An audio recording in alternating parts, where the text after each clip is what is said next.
ನಂದಿ ಬೆಟ್ಟಕ್ಕೆ ಹೋಗೋ ಪ್ಲಾನ್ ಮಾಡ್ತಿದ್ದೀರಾ? ಅಯ್ಯೋ, ಒಂದ್ ಬಿಗ್ ಅಪ್ಡೇಟ್ ಇದೆ, ಈಗ್ಲೇ ಕೇಳಿ.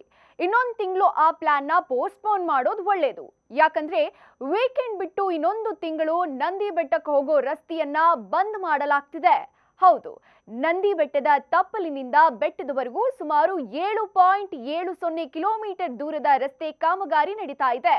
ಹೀಗಾಗಿ ವಾರದ 5 ದಿನ ಬೆಟ್ಟಕ್ಕೆ ರಸ್ತೆಯನ್ನ ಸಂಪೂರ್ಣ ಬಂದ್ ಮಾಡಲಾಗ್ತಿದೆ. ಅಂದ್ರೆ ಶುಕ್ರವಾರ ಸಂಜೆ 6:30ರಿಂದ ಸೋಮವಾರ ಬೆಳಗ್ಗೆ 8 ಗಂಟೆಯವರೆಗೆ ಮಾತ್ರ ವಾಹನಗಳ ಸಂಚಾರಕ್ಕೆ ಅವಕಾಶ ಮಾಡಿಕೊಡಲಾಗ್ತಿದೆ. ಈ ನಿಯಮ ಮಾರ್ಚ್ 24ರಿಂದ ಏಪ್ರಿಲ್ 25ರವರೆಗೂ 1 ತಿಂಗಳು 4 ವಾರಗಳ ಕಾಲ ನಿರ್ಬಂಧ ಇರುತ್ತೆ.